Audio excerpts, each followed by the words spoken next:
ஓம் நம சிவாய. அன்பே சிவம் மனமே குரு. ஓம். நண்பர்களே, கொஞ்சம் பேர் காட்டேரி வசியப்படுத்தணும் அப்படின்னு கேட்டிங்க.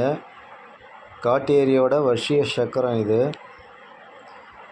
நீங்கள் சித்திப்படுத்திக்கிங்க. அதுக்குள்ள மந்திரத்தையும் கொடுக்குறேன். இது பார்த்தீங்கன்னாக்கா சனிக்கிழமை, அமாவாசை, பௌர்ணமி இந்த நாளில் நீங்கள் இதை பண்ண வேண்டியதாக வரும்.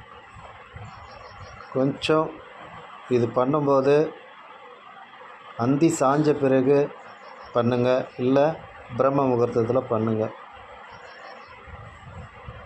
இந்த காட்டேரி சக்கரம் உங்களுக்கு வசியமாகும். காட்டேரியோட சக்கரங்கள் உங்களுக்கு வசியமாகும். இதை கொண்டு பல வேலைகளை நம்ம பண்ணலாம்.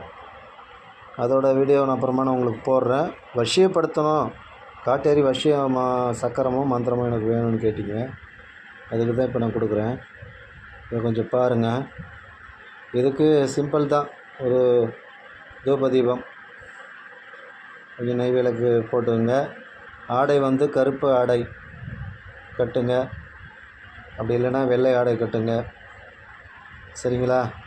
கட்டிட்டு கீழே ஒரு விரிப்பை போட்டு வடக்கு முகமாக உட்காந்து இல்லைன்னா தெற்கு முகமாக உட்காந்து நீங்கள் இதை பூஜை பண்ணுங்கள். இதை பூஜை பண்ணுறது பார்த்திங்கனாக்கா நல்லா சுத்தபத்தமாக இருக்கணும். ஏன்னா காட்டேரி விஷயம். சரிங்களா? கொஞ்சம் பார்த்து கையாளுங்க. அதே காட்டேரி கும்பிட்றவங்களா இருந்தாக்கா சீக்கிரமாக சித்தி ஆகிடும். இது நீங்கள் நினச்சதோட அதிகமாக சித்தி ஆகும். காட்டேரியோட இயந்திரம் இதோ மந்திரம்.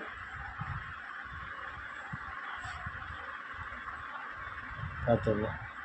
இதை 1008 உரு கொடுங்க.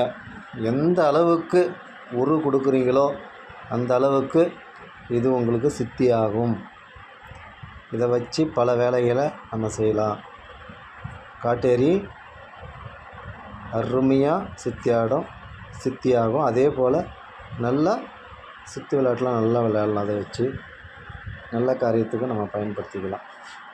ஓம் நம சிவாய. ஓம் நம சிவாய.